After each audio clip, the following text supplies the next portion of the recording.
আসসালামু আলাইকুম। এটেন বাংলা সংবাদে সবাইকে স্বাগত জানাচ্ছি অনামিকা হাসান পুনম। শহীদ রাষ্ট্রপতি জিয়াউর রহমানের ৯০তম জন্মদিন উপলক্ষে তার সমাধিতে বিএনপির নেতাকর্মী সহ সর্বস্তরের মানুষের ঢল নেমেছে।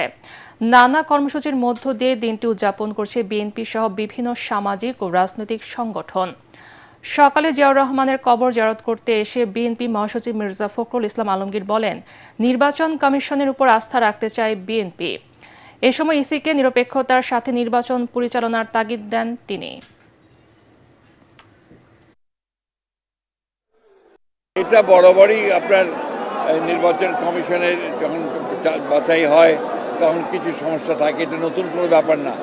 আমরা এখন পর্যন্ত নির্বাচন কমিশনকে দেখেছি যে মোটামুটিভাবে তারা যোগ্যতার সঙ্গেই কাজ করছে।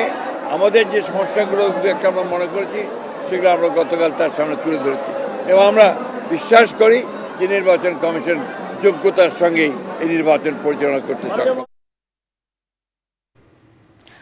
আওয়ামী লীগের শাসন আমলে গুম করে জয়েন্ট ইন্টারোগেশন সেলে নির্যাতনের ঘটনায় ক্ষমতাচ্যুত প্রধানমন্ত্রী শেখ হাসিনা, তার নিরাপত্তা উপদেষ্টা তারিক আহমেদ সিদ্দিক ও সেনা কর্মকর্তা সহ ১৩ জনের বিরুদ্ধে করা মামলায় প্রথম সাক্ষ্য গ্রহণ আজ। বিচারপতি গোলাম মর্তুজা মজুমদারের নেতৃত্বাধীন আন্তর্জাতিক অপরাধ ট্রাইব্যুনাল ১-এ হবে এই সাক্ষ্য গ্রহণ। প্রথম দিনে গুমের শিকার হুম্মাম কাদের চৌধুরী ও সাবেক সেনা কর্মকর্তা হাসিনুর রহমানের সাক্ষ্য দেওয়ার কথা রয়েছে। অন্যদিকে ট্রাইব্যুনাল ২-এর সাভারের আশুলিয়ায় ৬ মরদেহ পোড়ানো সহ ৭ জনকে হত্যা মামলায় যুক্তি তর্ক উপস্থাপন পর্বে চতুর্থ দিনের মতো যুক্তি তুলে ধরবেন আসামি পক্ষ।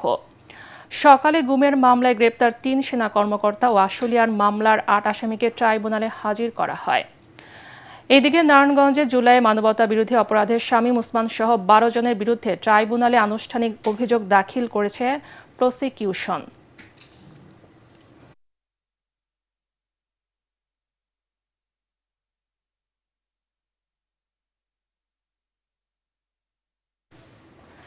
নির্বাচনী আচরণবিধি লঙ্ঘনের অভিযোগে জাতীয় নাগরিক পার্টি ঢাকা ১১ আসনের প্রার্থী নাহিদ ইসলাম এবং ঢাকা ৮ আসনের প্রার্থী নাসির উদ্দিন পাটোয়ারীকে কারণ দর্শানোর নোটিশ দিয়েছেন রিটার্নিং কর্মকর্তা শরফ উদ্দিন আহমদ চৌধুরী।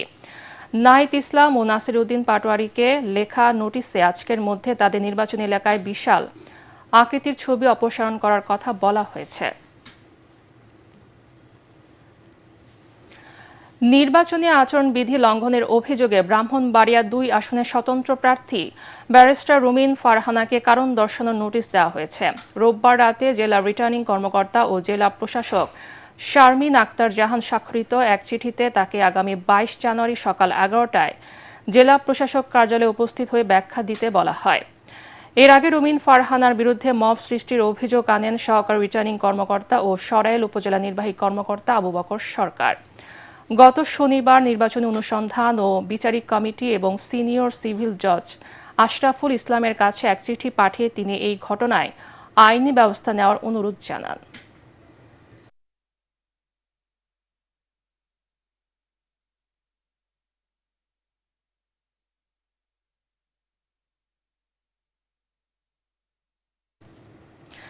ব্যালট পেপারে অনিয়ম ও বিভিন্ন বিশ্ববিদ্যালয়ের ছাত্র সংসদ নির্বাচনে একটি রাজনৈতিক গোষ্ঠীর প্রভাব বিস্তারের প্রতিবাদে নির্বাচন কমিশন কার্যালয়ের সামনে দ্বিতীয় দিনের অবস্থান কর্মসূচি করছে ছাত্রদল। বেলা ১১:১৫টার দিকে তারা এই কর্মসূচি শুরু করে। সকাল থেকে মহানগরের বিভিন্ন ইউনিট থেকে ছাত্র নেতারা সেখানে অবস্থান নেয়।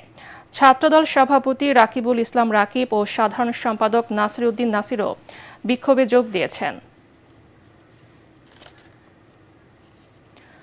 প্রধান উপদেষ্টা ডক্টর মোহাম্মদ ইউনূসের সঙ্গে আজ এনসিপি বৈঠকে বসবে বলে জানিয়েছেন দলটির মুখপাত্র আসিফ মাহমুদ সজীব ভুঁইয়া।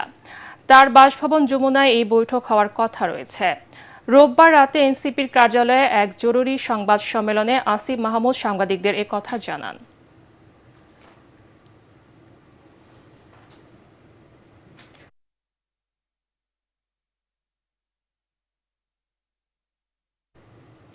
আন্তর্জাতিক, স্পেনের দক্ষিণাঞ্চলে দ্রুত গতির ট্রেনে ভয়াবহ দুর্ঘটনায় অন্তত ২১ জন নিহত হয়েছেন।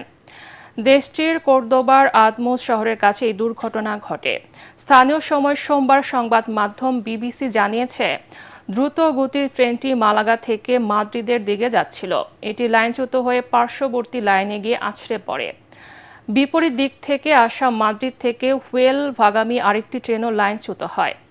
দেশটির স্বাস্থ্য বিভাগ জানিয়েছে মৃতের সংখ্যা আরও বাড়তে পারে। স্পেনের প্রধানমন্ত্রী পেদ্রো সান্তেস বলেছেন দেশ এক গভীর বেদনার সময় অতিক্রম করছে। দেশটির পরিবহন মন্ত্রী অস্কার পোয়েন্তে বলেছেন অন্তত ৩০ জন গুরুতর আহত অবস্থায় হাসপাতালে চিকিৎসা নিচ্ছেন।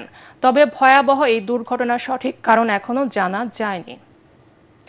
পরবর্তী সংবাদ দেখার আমন্ত্রণ জানিয়ে এখনকার মতো শেষ করছি।